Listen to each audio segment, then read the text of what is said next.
Hey, what's up, y'all? What's up? Look, man, look. Anthony Joshua is winning. That's from my perspective. Now, I know the last fight.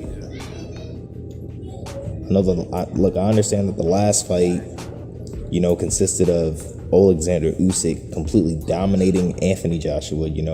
You may say Anthony Joshua's weak. He's going to get knocked out again, but nah. Look, here's my thing about this matchup. I feel as though Anthony Joshua can make the correct improvements to do this stuff. I feel like he will. I understand he weighs more, though. He weighs 4 pounds more, so I don't know if that's just straight fat or muscle. And I don't know about his conditioning either, because in the pad workout, he ain't look that good, so I got no idea. Usyk weighs pretty much the same. He weighs literally the exact same. I think he weighed in at 221 pounds again. And yeah, Anthony Joshua weighed like 4 pounds more. Now, for the first fight, and for initially, yeah. The problem is that Anthony Joshua kept falling for feints. He didn't let Usyk swing first necessarily. And he tried to straight up just box with a boxer without using any sort of tactics. He was just trying to... He was like a chess player who was trying to play smart, but he was not good enough at the chess. Basically, he was playing chess against a better chess player than him. Then he started getting outboxed. One thing I did notice in that fight, though, was in the middle rounds when Anthony Joshua started landing on Usyk's body. Robert Garcia, Anthony Joshua's new trainer, has a stable of fighters who have a certain style.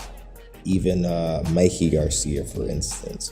Mikey Garcia was a fighter who had the ability to cut off the ring and effectively pressure you into combinations. Now, Adrian Broner is no Usyk, of course not. No.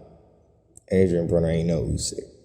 But even still, Anthony Joshua maybe be able to utilize that style effectively is just Anthony Joshua and Robert Garcia are a very new combination of members. They're like very new people.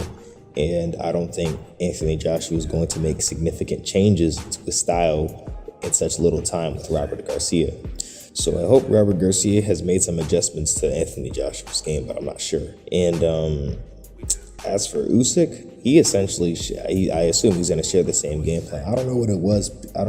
About people telling, or people talking about how Usyk's going to be bulking up for this fight. It must have been some sort of like mental thing or trickery about the audience, because he literally came in at the exact same way and looks virtually the same. So, is he bulking up this time? Is he bulking up, man? Is he bulking up this time?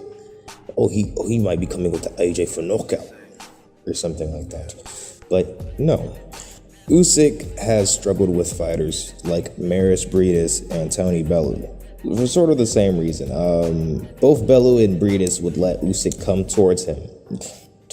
Yeah.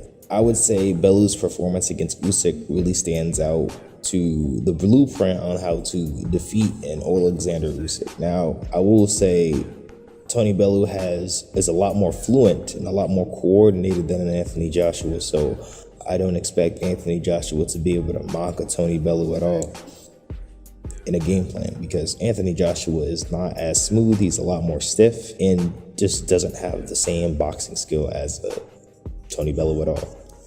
This is why I come to the belief that if someone were to beat Usyk, it wouldn't be a 6'6" guy. It would be someone who's shorter. It wouldn't be an Anthony Joshua. It would be a Joseph Parker. It would be a Derek Chisora. It would be a Kubrat Pulev. It wouldn't be an Anthony Joshua to defeat this fighter. I mean, if you're going to count maybe a Usyk versus Deontay Wilder is not very coordinated, but no way is Usyk gonna move Deontay Wilder like how Tyson Fury ran him over in their second fight. So I don't expect that. What I would expect is Usyk to be fast enough to avoid Deontay Wilder's blind spots, or to avoid being exposed to a blind spot that Deontay Wilder can take advantage of, because if Deontay Wilder lands any sort of thing, he's done for. Something that I do believe, on the other hand, is a weird one for that matter. Now, if we're gonna do an Usyk versus a Dillian White, right? We're gonna put that in this situation. Dillian White is known for body shots, and he has very vicious ones. So that's an underrated fight to be made. And for Anthony Joshua, he's going to have to utilize more body shots. He's going to have to shoot to the body more. Maybe don't do it in the beginning immediately, because actually, in the beginning, I would say he should probably aim for hitting the arms and roughing him up. Yeah, like hitting the arms, hitting certain places, hitting the arms, maybe sometimes body up back to the arms without falling for too many feints. I understand if you don't fall for any feints, he's just going to get knocked out because he's going to get landed with too many flush shots. But it's important for him to be aware that some of those feints maybe just be deceptive. Also, his feet.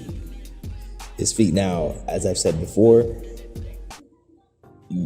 your best solution isn't always just to turn this into a fight and to try to run a fighter over, because Usyk, as much of a fighter and as much of a boxer that he is, if AJ were to come at him and try to run him over, he'd still be able to take advantage. It just depends on how intelligent AJ's pressure is. If his pressure is intelligent, okay, I'm more likely to see that fight, go into his direction. I feel like if AJ fought Usyk, I feel like if pre-Ruiz first fight AJ fought Usyk, AJ probably would have won because of his natural confidence. He would have been a very confident figure and individual at that time, and he wouldn't have been intimidated as much by Usyk's boxing, and he wouldn't have tried to box so tactically with him. He would have tried to attempt a more roughhouse. And I think something that AJ could utilize is more dirty fighting, because dirty fighting would be very useful against fighters who you're struggling with. Tyson Fury used it against Steve Cunningham. Tyson Fury is really good at dirty fighting. He's good at inside fighting and dirty fighting. He's a very crafty boxer. He's a very smart boxer. Anthony Joshua is a lot more of a safe fighter.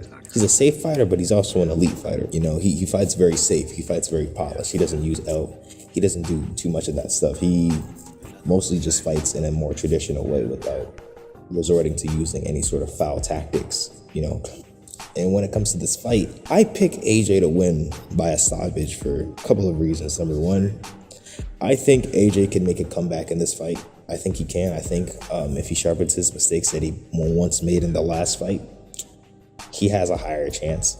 But I understand Usyk, understands him better. I just don't think that Usyk's going to have an easier time in the rematch than in the first fight. I expect AJ to give him an even more tough fight, because AJ's going to be put out there. He's going to be put out there, and he's going to have a trainer telling him, go ahead and do it. Go ahead and close the show. Go ahead and do this and do that.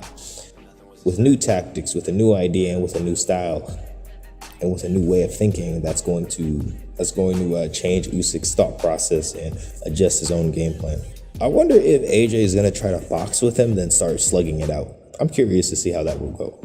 Because I could imagine AJ walking up to him, but I just don't think he would do that and risk getting knocked out like that until he has nothing left to lose. But I think this is an opportunity for AJ to make a comeback, whether he wins by body shot knockout or whether he breaks him down gradually. I think AJ can still break him down.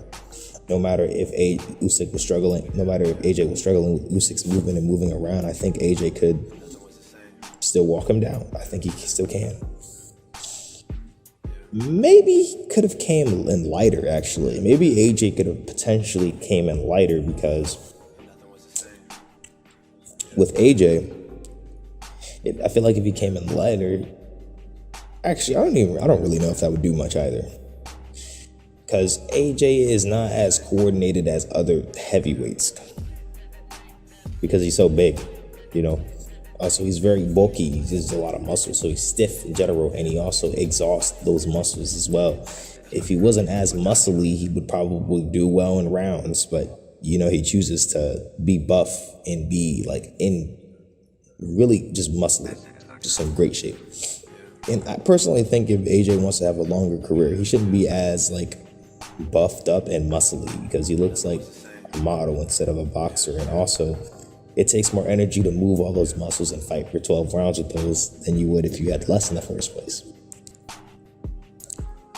But that's just how I feel. I think he should. He might come in weigh in a lot less and not have the same physical strength, but I mean, if he wants better stamina, then probably it would work. So in this case, I expect AJ by probably a later round stoppage or mid to late round stoppage by an upset. I think this is AJ's time to make a return and come back. I don't think AJ will lose this fight again. And if he does, that's crazy. But thank you guys for watching. Trying to hit 1,000 subscribers, so please subscribe to my channel. I'm out. Goodbye.